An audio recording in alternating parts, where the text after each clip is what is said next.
Héctor, ¿cómo le va? Buen día. Antonio Ginar, junto al equipo de Radio Mitre, lo saludan. Buen día, ¿qué tal? ¿Cómo está usted? Bien, muy bien. Bueno, decíamos que a pesar de todos los controles de precios y las tarifas y combustibles congelados, se notan los incrementos en los productos, sobre todo en aquellos productos básicos de la canasta familiar. ¿Ustedes qué relevamientos, qué diferencias han encontrado entre los distintos meses durante esta pandemia? Bueno, usted sabe que Consumidores Libres desde hace 25 años, cada 15 días viene haciendo relevamientos de precios de productos de la canasta básica de alimentos. En el mes de julio de este año, 20 productos de consumo masivo, donde hay 8 productos de almacén, está el aceite, arroz en grano fino, azúcar, fideos, harina, huevos, pan fresco, yerba, tuvieron un aumento del 4,39%. Después 8 productos de frutas y verduras, donde está la zanahoria, berenjenas, tomate, perita, cebolla, papa negra, selga en paquete, naranja, manzana, tuvieron un aumento muy importante, del 10,80%. Y 4 cortes de carne vacuna, bola de lomo, asado, paleta, carne picada común, un aumento del 4,38%. El promedio de los aumentos de estos 3 grupos de alimentos tuvieron un aumento del 5,63% en 31 días del mes de julio. Un aumento muy importante, sí. Sobre todo, como usted muy bien dijo, están congeladas las tarifas de los servicios públicos de energía eléctrica, agua potable, gas natural, están congelado el precio de los combustibles, están congeladas las tarifas de los peajes, tanto en las rutas nacionales como provinciales, la carga impositiva no tuvo variación y los salarios de los trabajadores, lejos de aumentar, en muchísimos casos, incluso como consecuencia de la cuarentena, han bajado de valor, de modo tal que son aumentos muy importantes y muchos de ellos injustificados. ¿Y a qué corresponden estos incrementos? ¿Por qué se modifican las tarifas según, digamos, la cadena de distribución? Mire, es difícil saber en qué es lo que está pasando y en qué eslabón de la cadena se produce estos aumentos de precios.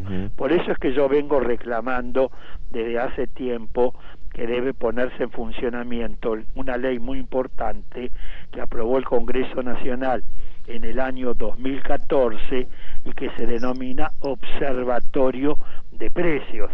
Esta ley nos permitiría saber en qué eslabón de la cadena se está produciendo un aumento indebido de precios. Y sin embargo, como la ley no está en funcionamiento, hoy es muy difícil saberlo. Nos enteramos cuando vamos al almacén, a la carnicería, a la verdulería, a la panadería o al supermercado del barrio, pero no sabemos con exactitud en qué eslabón de la cadena se produce esta distorsión de precios. Ahora, Héctor, con la sanción de la ley de góndolas, ¿no era que esto iba a producir una mayor competencia, iba a tirar los precios hacia abajo? ¿No ha causado el efecto que se pretendía? Lo que pasa es que la ley de góndolas no está en funcionamiento. La ley de góndolas la aprobó el Congreso en el mes de febrero de este año.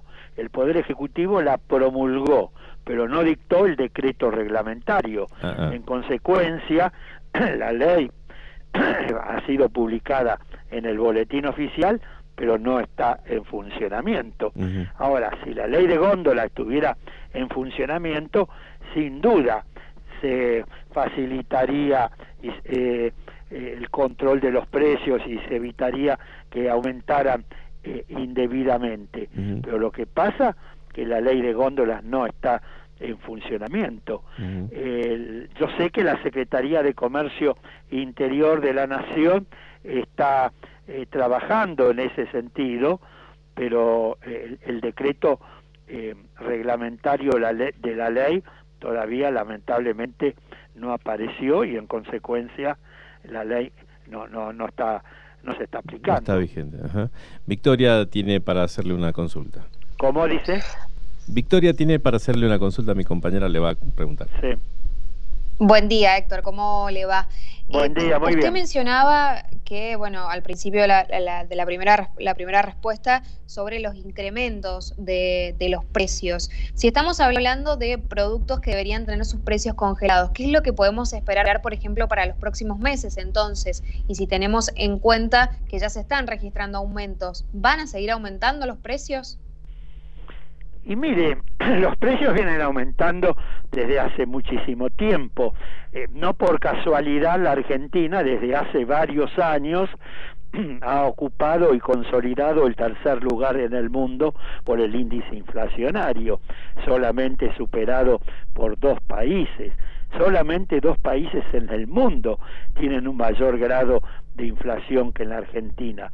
Y esto no es desde ahora, esto viene ya desde hace varios años, de modo tal que si en plena cuarentena, con todas las dificultades que trae esta situación, con el congelamiento de todas las tarifas que hemos estado hablando, si estos precios están aumentando, yo no quiero imaginarme qué es lo que va a pasar cuando el día de mañana se aumente el valor de las tarifas de los servicios públicos, o cuando mañana se autorice un aumento en el precio de los combustibles, o cuando se aumente el salario de los trabajadores.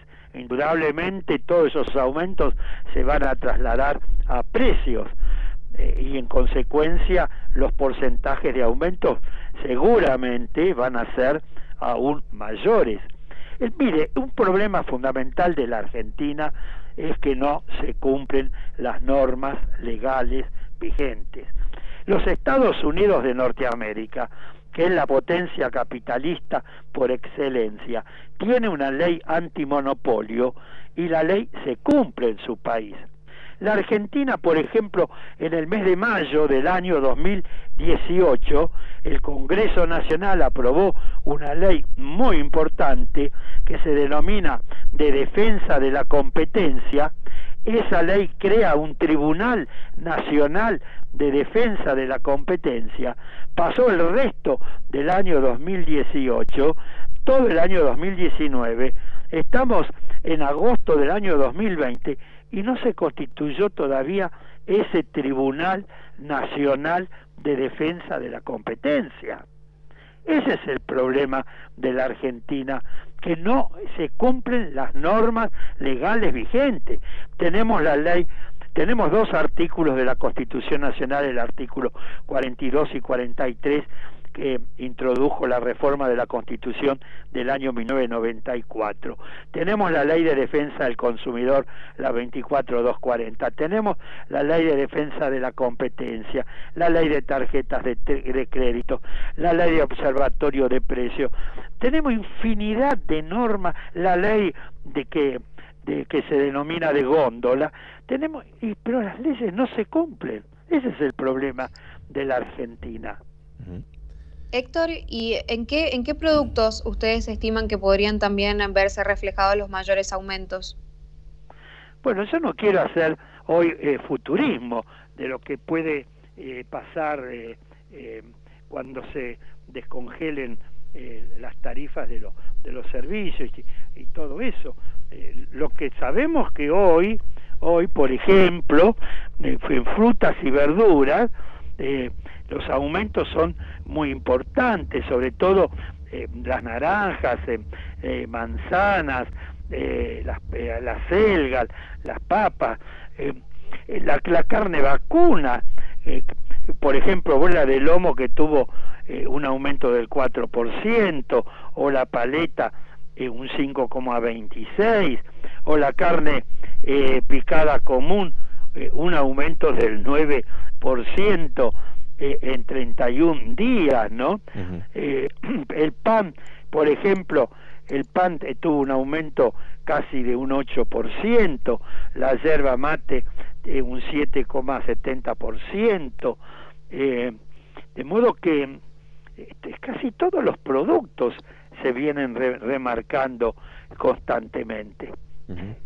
Héctor, y en cuanto, eso es en cuanto a los alimentos, los medicamentos, ¿cómo se han comportado en sus precios? ¿También han incrementado el valor? Bueno, usted sabe que hasta el mes pasado rigió un acuerdo no firmado, un acuerdo verbal entre el Ministerio de Salud de la Nación con las cámaras de laboratorios medicinales, y se habían mantenido sin variación el precio de los medicamentos durante 3 meses, o con variaciones muy pequeñas que fue autorizado expresamente por el Ministerio. Ahora eso venció, ese plazo, ese acuerdo venció, y bueno, y desde hace ya alrededor de 20 días los precios volvieron a aumentar, ¿no? Sí. Y depende del medicamento, del laboratorio, el porcentaje de aumento. Sí. Ahora, eso perjudica fundamentalmente a los jubilados, sobre todo aquellos que perciben el haber mínimo, que es el 70% de la clase pasiva de nuestro país, ¿no? Sí, sí. Además, incluso, no sé si lo han notado ustedes, pero yo he visto medicamentos que han cambiado su formato, su presentación, y digamos, reducen la cantidad de comprimidos, por ejemplo, que trae un blister. Así es. Bueno, eso sucede por estrategias de marketing, tanto los laboratorios como las empresas que elaboran alimentos, por estrategias de marketing le presentan el mismo producto con la misma marca, la misma característica, pero con menor cantidad de centímetros cúbicos, o con menor cantidad de gramos, o con menor cantidad de pastillas o de blister, en fin, y entonces hay aumentos encubiertos de alguna manera. Efectivamente, los aumentos se producen de dos maneras: por la disminución de la cantidad del producto, o directamente por el aumento de precios. Bien, le agradecemos muchísimo el contacto, muy amable.